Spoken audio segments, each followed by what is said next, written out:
Chapter 2. The Shugenja. The trouble with sliding doors made of washi paper was that you couldn't slam them open to convey anger. I held in my frustration and gently eased the door aside. After that meaningless waste of time downstairs, I was long overdue for some rest and relaxation. The kid was just where I thought she'd be, flat on the floor with a pile of scrolls. What a bookworm. The kid had a name, an expensive one at that. Natsume Hashimoto. They were one of the most powerful families in Hyuga. To get that wealthy meant you must have cornered a very lucrative area of the market, though for the life of me I couldn't figure out what it was. Natsume was either oblivious or just didn't care, and concerned herself more about ancient texts that looked like fancy squiggles to me.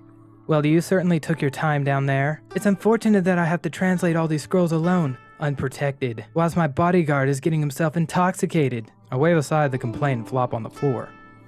Compared to the hardened dirt my back is accustomed to sleeping upon, this mat made from rice straw is absolute bliss. I let out a breath as I enjoyed the sensation.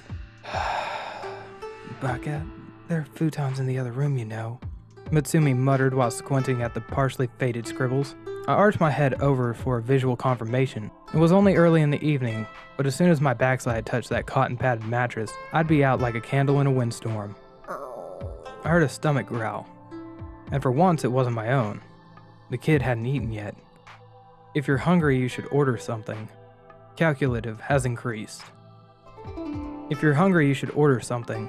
It was a fairly straightforward affair, at least when you had the money to spend. Otherwise, keeping a full stomach was a game you could never win for long, but it sure beat losing, and in the poorest parts of Hyuga, some did.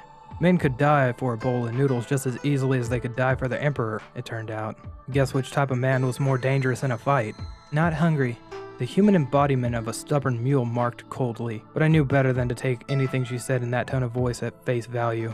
That being said, I was hired to be her bodyguard, not her babysitter, so what was I about to do wasn't so much for the goodness of my heart as it was for personal self-interest. The self-interest of not having to deal with a whiny, agitated child all night.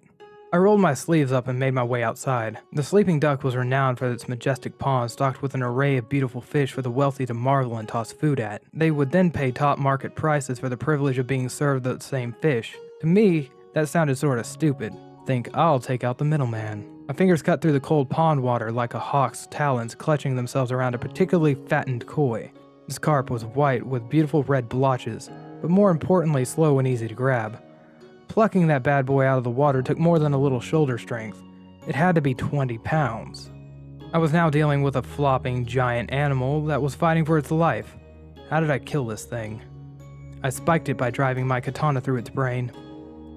Finesse has increased. As much as I'd hate to admit it, this wouldn't be the first time that I used my katana for this purpose. A noble samurai would scorn me, but he'd be the first asking for seconds once I grilled this carp. That summed up the samurai and their Bushido code quite well, actually. I was fairly certain I'd hit the koi's brain with my initial stab, but I wedged it around inside just to make sure. After that was done, I proceeded to bleed out its main artery with a secondary cut, right where the neck meets the bottom. Blood spurted out in streams as I pulled its head back. The still being heart forces the red liquid out in spurts. This whole ordeal might have caused a weaker man to lose his appetite. As for me, I was coming down with a bad case of the munchies. While I'd done my best to make sure no one was around, there were always prying eyes in places like these. Or even worse, ninjas drinking tea. I made sure to hurry my catch back to my room before being seen. But, Baka, how could you? After all that hard work of acquiring dinner, this is the thanks I got? Anger erupted from Natsume in a shriek. Her eyes started watering and tiny fists flew my direction. I was so surprised at this reaction I didn't get a chance to dodge, especially not with a giant fish in my hands. The kid could really use some work on her left hook, but I'd save my criticisms for later. Stop acting like a child. Stoic has increased. Stop acting like a child. What did I mean by child? I didn't actually know, so this was only a guess on my part. When I was young, us orphans had to keep one eye open as we slept for fear the older boys would catch us unawares. Losing the handful of coins you had was bad, but it could always be worse. I didn't need to tell you where the older girls were. You grow up fast when you're poor. Look at these scales! Have you any concept of how many summers this majestic creature's had? Natsume grabbed the fish from my clutches and nearly fell over from its weight. She then proceeded to pet the thing, or at least that's what it looked like to me. It was just a fish, but the kid was starting to get me curious. 2, maybe 3. They fatten these koi up with leftovers and serve them when the season's right. Not a bad cycle. That was my conclusion in any case. If I owned the sleeping duck, I'd turn these pretty looking ponds into fish farms. But then again, I'm a bit more practical than most of these wealthy types. Natsume held a hand up and whispered a short prayer that I didn't catch. She laid the fish gently atop a blank rolled out scroll and began writing strange symbols around it. At least she had the decency to tell me what she was up to. As you deemed it before, I'm about to do another one of my Shugenja tricks. And you're wrong about the age. Natsume grumbled as she diligently wrote calligraphy in an odd fashion. This was only the second time I've witnessed her use her powers, so I stared intently as if I could puzzle anything out of it. The writing stopped, and again the Shugenja placed her palms together in prayer. The characters turned from black to a bright red, and the sound of sizzling reached my ears. The unmistakable smell of cooking fish drifted up to my nose, and I let out a breath of air I didn't realize I was holding back. I was just glad we were finally going to be able to eat the damn thing. It was nearly a century old. 100 summers of life ended like this. The disgust in her voice was hardly hidden, and wrought with sadness. May its spirit swim on in the afterlife. Even a rugged ronin like me could feel bad over a fattened carp, it turned out. My eyes stared at Natsume, who looked quite different in the sun's waning light. Long black strands of hair draped down to her stomach, bangs cloaking her forehead right down to her eyebrows. Her skin was white as porcelain, though not flawless. The summer sun was as relentless as those with delicate complexions. She wasn't particularly fat nor skinny, but she had a babyish face with those chubby cheeks of hers to blame. As for her physique, there wasn't much of one. Where most Hyugan women were just over 5 feet in height, Natsume was fortunate to be over 4. Add to that a non-existent bust and the kid certainly had more room to grow. The red kimono she favored wearing was darker than most of the summer fashions, though styled in the ever-popular pink soccer leaves. Appearance-wise, she was certainly pretty, especially with a white lily clip behind her ear. However, it was too flashy and too long lengthwise for my liking. If you ever wanted to keep a low profile and not attract attention, you didn't wear silk that fishwives would hawk their husbands for. You also didn't want to trip over the lower lining if they decided to chase you for it. Those women were quite nasty, and not just with their mouths. Cease your staring this instant! I'll not hear another word about my attire either. Natsume stared at me defiantly, knowing just how contentious this particular subject was. I'd wanted her out of that outfit from day one, and I don't mean that in a dirty way either. She gave me my robes to stare down in return, and I only just now remembered what I had on. Wherever did you come across such an atypical Herori? I do hope you realize what the meaning of hypocritical means, my apricot ronin. She was talking about my orange kimono jacket, a gift from the Omoyas and a reminder of that bizarre affair. Now would be a good time to talk to Natsume about it, but I wasn't sure if I wanted to worry her. What's a bodyguard to do? I'll tell her to keep her guard up. Protective has increased. Just because we're in Yamato doesn't mean you're safe. Don't get too comfortable. My nerves returned as the thought of that foreign-looking woman surfaced. She led a group of ninjas and was far too comfortable around a rogue-looking swordsman like me. Though she was a mystery I didn't mind letting go unsolved. Women you had puzzled out like that were many things, but always dangerous. I'm not defenseless, you know, but why do you appear to be unsettled? Am I to know, or would you prefer I be caught unawares? Natsume Inquisitive's mind wouldn't let this matter rest. Her curiosity knew no limits or bounds. While I managed to keep the details of my past a mystery to her, it would probably be for the best to relent on this particular incident. The knowledge couldn't hurt, could it? We're dealing with powerful dignitaries here. An attractive woman by the name of Toshi reminded me of that. If there are any, what's wrong? I paused for a moment as my companion's eyes widened. One reason why I'm such an excellent fighter is my ability to read faces, and I knew a look of surprise when I saw one. If I had to guess, Natsume knew this woman. Never heard that name before. Let's carry on with dinner. I believe I'll retire early tonight. And if I had to guess again, Natsume has a secret. Overstuffed with as much koi as I could keep down, I lay atop my futon not unlike a beached whale. My vision already started to blacken from the corner of my eyes. Sleep's luring embrace was cooler than a woman's, but lasted longer and didn't bring back bitter memories. Some monks call mental energy chi or chakra, or whatever is in fashion. Whatever it's called, it took all I had to remain awake. I was relieved when the futon beside me started to rustle, because otherwise all this had been a very stupid endeavor. Sure enough, Natsume had gotten up while trying to make as little noise as possible. If that wasn't suspicious enough, I felt her gaze against my closed eyes as I faked a deep slumber. She even checked my breathing pattern. Thorough little brat. After she was successfully fooled, the Shugenja started to gather her scrolls and belongings from the living room. I had to make a choice. Did I confront her now, or do I tell her to see what secrets my pint-sized partner had got herself into? See what happens.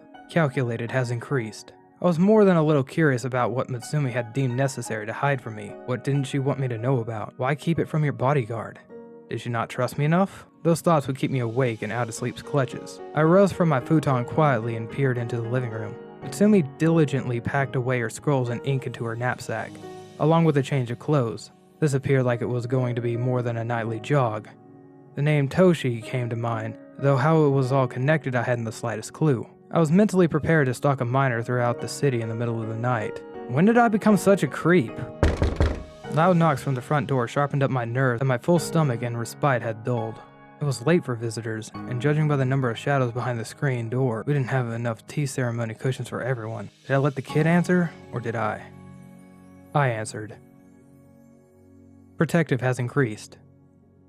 All this smelled of trouble and stale fish, but I was only certain of the latter. Even still, I was Mitsume's bodyguard and I couldn't allow her to get herself into a potentially dangerous situation. I stepped out of the bedroom and was about to make for my katana when the door slid open.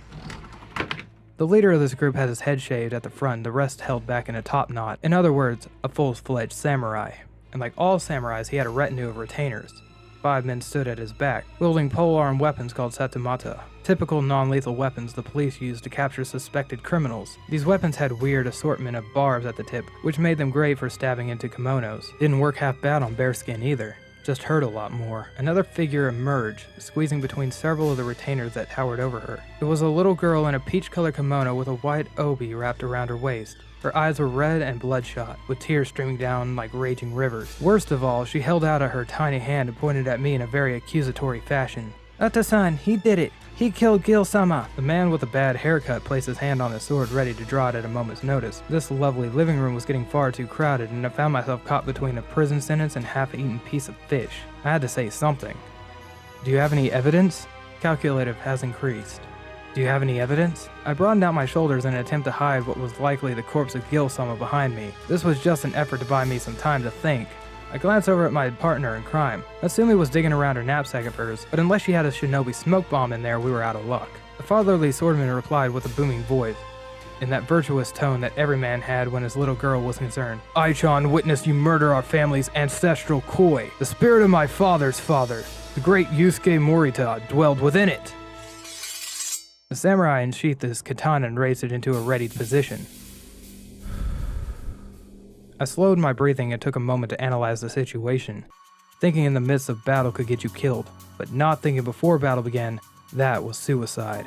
5 Sasamata wielders blocked the only exit out of this luxurious suite, an oversight the architect didn't account for. The enraged samurai father stood in fighting stance beside a sobbing little girl. Behind me was a table with my katana and roughly 10 pounds of stale fish. To my right was an undersized Shugenja with only 2 slips of paper in her hand and something to say. "Okami, press this protective talisman against your brow." Natsume thrust a strip of parchment onto my hands, which looked to be covered with strange letters I had no hope of understanding. When I thought of talismans, I thought of expensive jewelry and ornate medallions, not scribbles on the back of a hot springs brochure. Do I follow the kid's advice or do I do things my way? I'll give the kid a chance to impress me. Charming has increased.